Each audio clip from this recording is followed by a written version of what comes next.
Chinnaswamy cricket ಸ್ಟೇಡಿಯಮ್ಮಲ್ಲಿ ಹಿಂದೆ ವಿಜಯೋತ್ಸವ ಆಚರಿಸುವಂಥ ಸಂದರ್ಭದಲ್ಲಿ ಅನಾಹುತ ಆಗಿತ್ತು. ಆ ಸಂದರ್ಭದಲ್ಲಿ ಕ್ರಿಕೆಟ್ ಆಟ ಆಡೋದನ್ನು ಬ್ಯಾನ್ ಮಾಡಿದರು. ಮತ್ತು ಈಗ ಅವರು ಕೂಡ ರಿಕ್ವೆಸ್ಟ್ ಕೊಟ್ಟಿದ್ದಾರೆ. ಹಿಂದಿನ ಕ್ಯಾಬಿನೆಟ್ಟಲ್ಲೂ ಕೂಡ ಡಿಸ್ಕಷನ್ಸ್ ಬಂದಿತ್ತು. ಮತ್ತು ಕುನ್ಹಾ ಅವರ ವರದಿ ಕೂಡ ಬಂದಿತ್ತು. ಅವರು ಕೆಲವು ಕಂಡೀಷನ್ಸು ಹಾಕಿದ್ರು. ಮುಂದಕ್ಕೆ ಕ್ರಿಕೆಟ್ ಆಡಬೇಕಾದ್ರೆ ಯಾವ ರೀತಿ ಕ್ರಮಗಳನ್ನು ತಗೋಬೇಕು ಅಂತ ಅವ್ರು ಹೇಳಿದರು. ಅದೇ ಪ್ರಕಾರ ಇವತ್ತು ನಮ್ಮ ಗೃಹ ಮಂತ್ರಿಗಳು ಕ್ಯಾಬಿನೆಟ್ಗೆ ಎಕ್ಸ್ಪ್ಲೈನ್ ಮಾಡಿದ್ರು. ಆಮೇಲೆ ಮುಖ್ಯಮಂತ್ರಿಗಳು ಮತ್ತು ಎಲ್ಲರೂ ಕೂಡ ಕ್ರಿಕೆಟ್ ಆಟ ಆಡೋದಕ್ಕೆ ಪರ್ಮಿಷನ್ ಕೊಡಬಹುದು, ಆದರೆ ಕಂಡೀಷನ್ಸು ಹಾಕಿ ಕೊಡಿ ಅಂತ ಹೇಳಿದ್ದಾರೆ. 35,000ಕ್ಕಿಂತಲೂ ಹೆಚ್ಚು ಜನ ಒಬ್ಬರನ್ನು ಕೂಡ ಅಲ್ಲಿ ಟಿಕೆಟ್ ಅಂದರೆ ಕೊಡಬಾರ್ದು. 35,000ಕ್ಕಿಂತಲೂ ಹೆಚ್ಚು ಜನ ಅಲ್ಲಿ ಯಾರು ಕೂಡ ಸೇರೋದಕ್ಕೆ ಅವಕಾಶ ಕೊಡಬಾರ್ದು. ಮತ್ತು ರಸ್ತೆ ಬದಿಯಲ್ಲಿ ಟಿಕೆಟ್ ಎಲ್ಲ ಕೊಡ್ತಾರಲ್ಲ, ಅದೆಲ್ಲ ಕೂಡ ರೆಸ್ಟ್ರಿಕ್ಷನ್ಸ್ ಮಾಡಿ ಬೇರೆ ಬೇರೆ ಕಡೆ ಕೊಡೋದಕ್ಕೆ ಆನ್ಲೈನ್ ಎಲ್ಲ ಬಂದಿದೆಯಲ್ಲ, ಅದನ್ನೆಲ್ಲ ಕೂಡ ಹೇಳಿದ್ದಾರೆ. ಮತ್ತು ಯಾವುದೇ ಅಹಿತಕರ ಘಟನೆಗಳು ನಡೆಯದ ರೀತಿ ಕುನ್ಹಾ ಅವರ ವರದಿ ಆಧಾರದ ಮೇಲೆ ಗೃಹ ಮಂತ್ರಿಗಳು ಕ್ರಮ ತಗೊಳ್ತಾರೆ. ಒಟ್ಟಿನಲ್ಲಿ ಕ್ರಿಕೆಟ್ ಆಡೋದಕ್ಕೆ ಅನುಮತಿ ಕೊಟ್ಟಿದೆ. ಸರ್, ಹೋದ ಸರಿ ಏನು ಬ್ಯಾರಿಕೇಡ್ ಇರ್ಬೋದು ಅಥವಾ ಏನು ಗೇಟ್ಗಳಿರ್ಬೋದು ಎಲ್ಲ ಈ ಸಲ ಗೇಟು ಅದು ಎಲ್ಲರೂ ಕೂಡ ಮಾಡಿದ್ದಾರೆ. ಈಗಾಗಲೇ ಅವರು ಕುನ್ಹಾ ಅವರ ವರದಿನಲ್ಲಿ ಏನೇನು ಅಲ್ಲಿ ಅನಾಹುತ ಆಗೋದಕ್ಕೆ ಕಾರಣಗಳು ಅವ್ರು ಹೇಳಿದ್ರಲ್ಲ, ಅದನ್ನೆಲ್ಲ ಕೂಡ ಬಹುತೇಕ ಮಾಡಿದ್ದಾರೆ. ಇನ್ನು ಉಳಿದಿರ್ತಕ್ಕಂಥದ್ದು ಕೂಡ ಮುಂದೆ ಮ್ಯಾಚ್ ಪ್ರಾರಂಭ ಆಗೋಷ್ಟರಲ್ಲಿ ಮಾಡ್ತಾರೆ ಅಂತ ಹೇಳಿದ್ದಾರೆ. ಒಟ್ಟಿನಲ್ಲಿ ಕ್ರಿಕೆಟ್ ಪ್ರಿಯರಿಗೆ ಒಳ್ಳೆಯ ಸುದ್ದಿ. ಮತ್ತು ಹಿಂದೆನೂ ಅಷ್ಟೇ ಕ್ರಿಕೆಟ್ ಮ್ಯಾಚ್ ನಡೆಯುವಂಥ ಸಂದರ್ಭದಲ್ಲಿ ಯಾವ ಅಹಿತಕರ ಘಟನೆ ಯಾವತ್ತೂ ಕೂಡ ಆಗಿರಲಿಲ್ಲ. ನಾನು 40-50 ವರ್ಷಕ್ಕೆ ಮುಂಚೆ ಸೆಂಟ್ರಲ್ ಕಾಲೇಜಲ್ಲಿ ಆಡೋರು, ಟೆಸ್ಟ್ ಆಡೋರು ಎಲ್ಲಿ ಸೆಂಟ್ರಲ್ ಕಾಲೇಜ್ ಗ್ರೌಂಡಲ್ಲಿ. ಆ ಕಾಲದಿಂದಲೂ ಕೂಡ ಮೊನ್ನೆವರೆಗೂ ಕೂಡ ಕ್ರಿಕೆಟ್ ಆಡುವಂಥ ಸಂದರ್ಭದಲ್ಲಿ ಸ್ಟೇಡಿಯಮ್ಮಲ್ಲಿ ಯಾವ ಅಹಿತಕರ ಘಟನೆ ಆಗಿರಲಿಲ್ಲ.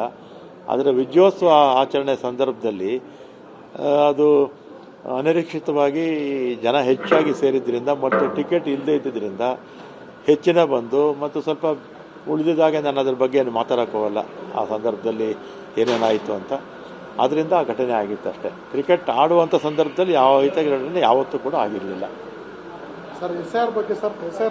SIR ಬಗ್ಗೆ ಗಂಭೀರವಾಗಿ ಚರ್ಚೆ ಆಗಿದೆ. ಮತ್ತು ಬೇರೆ ಬೇರೆ ರಾಜ್ಯಗಳಲ್ಲಿ ಏನಾಗ್ತಾ ಇದೆ ಅದನ್ನೆಲ್ಲ ಕೂಡ ನಮ್ಮ ಲಾ ಮಿನಿಸ್ಟರ್ ಇದ್ದಾರಲ್ಲ ಅವರಿಗೆ ಆ ಲಾ ಡಿಪಾರ್ಟ್ಮೆಂಟ್ ಜೊತೆ ಚರ್ಚೆ ಮಾಡಿ ಬೇರೆ ಬೇರೆ ರಾಜ್ಯಗಳಲ್ಲಿ ಏನಾಗ್ತಾ ಇದೆ ಅಂತ ತಿಳ್ಕೊಳ್ಳೋದಕ್ಕೆ ಕ್ಯಾಬಿನೆಟ್ ಅವರಿಗೆ ಮುಖ್ಯಮಂತ್ರಿಗಳು ಅವರಿಗೆ ನಿರ್ದೇಶನ ಕೊಟ್ಟಿದ್ದಾರೆ. ಫೈನಲ್ ಆಗಿಲ್ಲ ಸರ್ ಅದು? ಇಲ್ಲ, ಇನ್ನೂ ಟೈಮ್ ಇದೆಯಲ್ಲ, ಅದಕ್ಕೆ ಟೈಮ್ ಇದೆ. ನಮ್ಮದು ಕ್ಲಿಯರ್ ಆಯಿತು. ಕಾರ್ಡ್ ಕೊಡಬೇಕು ಅಂತಾಗಿದೆ, ಅಂದರೆ ಉಚಿತ, ಯಾವುದೇ ಚಾರ್ಜ್ ಇಲ್ಲ. ಇದು ಬಸ್ಸಲ್ಲಿ ಓಡೋದಕ್ಕೆ 2-3 ವರ್ಷದಿಂದ ಹಾಗೆ ಇತ್ತಲ್ಲ, ಅದು ತೀರ್ಮಾನ ತೊಗೊಂಡಿದ್ದೀವಿ. ಚಾರ್ಜ್ ಏನೂ ಮಾಡಲ್ಲ, ಫ್ರೀಯಾಗಿ ಅವರಿಗೆ ಕಾರ್ಡ್ ಕೊಡುವಂಥದ್ದು. ಅದು KSRTC, BMTC, ಮೆಟ್ರೋ, ನಮ್ಮ ಎಲ್ಲ 4 ಕಾರ್ಪೊರೇಷನಲ್ಲಿ ಎಲ್ಲಿ ಬೇಕಾದ್ರೂ ಹೋಗ್ಬೋದು. ಆ ಥರದ ಕಾರ್ಡು ಮಾಡಿಕೊಡ್ತಾರೆ. ಸ್ಮಾರ್ಟ್ ಕಾರ್ಡ್ ಎಲ್ಲ ಸೇರಿ 4 ಕಾರ್ಪೊರೇಷನ್ ಎಲ್ಲಿ ಬೇಕಾದ್ರೂ ಹೋಗ್ಬೋದು, ಅಥವಾ ಮೆಟ್ರೋದಲ್ಲಿ ಹೋಗ್ಬೋದು. ಎಲ್ಲ ಕಡೆ ಕೂಡ ಅನ್ವಯಿಸುವಂಥ ಕಾರ್ಡು ಮಾಡೋದಕ್ಕೆ ಅನುಮತಿ ಕೊಟ್ಟಿದ್ದಾರೆ. ಎಷ್ಟು ಖರ್ಚಾದರೂ ಸರ್ಕಾರ ಭರಿಸುತ್ತೆ. ಇವ್ರ ಮೇಲೆ, ನಾಗರಿಕರ ಮೇಲೆ ಹೊರೆ ಇಲ್ಲ. ಅಲ್ಲಿ ಸಾರಿಗೆ ಇಲಾಖೆ ಮೊದಲೇ ಸ್ವಲ್ಪ ನಷ್ಟವಿದೆ. ಈಗ ಈ ಕಾರ್ಡಿಂದ ಮತ್ತೊಂದು ಎಷ್ಟೇ ಇಲ್ಲ, ಅಷ್ಟೆಲ್ಲ ಏನೂ ಆಗಲ್ಲ ಸರ್. ಇದೇ ವಿಚಾರವಾಗಿ ಮೊನ್ನೆ ಸದನದಲ್ಲಿ ಉತ್ತರ ಕೊಟ್ಟಿಲ್ಲಂತೆ ವಿಪಕ್ಷ ನಾಯಕ, ಮೇಲ್ಮನೆ ವಿಪಕ್ಷ ನಾಯಕರು ಚಲವಂದಿ ನಾರಾಯಣಸ್ವಾಮಿ ಆರೋಪ ಮಾಡಿದ್ರು. ಇನ್ನೂ ಕೂಡ 2,400 ಕೋಟಿ ಸಾರಿಗೆ ಇಲಾಖೆಗೆ ಸರ್ಕಾರದಿಂದ ಹಣ ಬರಬೇಕು ಅಂತ. ಸರ್ಕಾರದಿಂದ ಬರಬೇಕು ನಾರಾಯಣಸ್ವಾಮಿ ಅವರು ಕೇಳಿದ್ರು. ಆದರೆ ಅವರು ಅಧಿಕಾರ ಬಿಟ್ಟೋದಾಗ 5,800 ಕೋಟಿ ಸಾಲ ಬಿಟ್ಟೋಗ್ಬಿಟ್ಟಿದ್ರಲ್ಲ, ಅದನ್ನು ಅವ್ರಿಗೆ ಕೇಳಿ, ಅವ್ರಿಗೆ ನೀವು ಪ್ರಶ್ನೆ ಕೇಳಿ ಅವರಿಗೆ. ನೀವು ಅಧಿಕಾರ ಬಿಟ್ಟುಕೊಟ್ಟಾದಾಗ 5,800 ಕೋಟಿ ಸಾಲ ಬಿಟ್ಟೋಗಿದ್ರಲ್ಲ, ಅದನ್ನು ಮಾತಾಡಲ್ಲ ಅವರು. ಕೊಡ್ತಾರೆ 2,000 ಕೋಟಿ ನಮಗೆ ಉಚಿತವಾಗಿ ಸರ್ಕಾರನೇ ಲೋನ್ ತೊಗೊಂಡು ನಮ್ಗೆ ಕೊಡಿಸಿ ಅವರೇ ತೀರಿಸ್ತಾ ಇದ್ದಾರೆ. ಒಂದು ಮೋಟ್ರ್ ವೆಹಿಕಲ್ ಟ್ಯಾಕ್ಸ್ ಎಕ್ಸೆಂಪ್ಷನ್ ಕೊಟ್ಟಿದ್ದಾರೆ.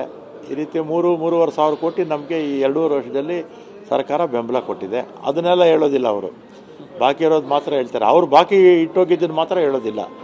5,800 ಕೋಟಿ ಅವರು ನಮಗೆ ಸಾಲದ ರೂಪದಲ್ಲಿ ಬಿಟ್ಟೋಗಿದ್ರು BJP ಅವರು. ಅದನ್ನು ಕೂಡ ಮಾಧ್ಯಮದವರು ಅವ್ರ ಗಮನಕ್ಕೆ ತರಬೇಕು.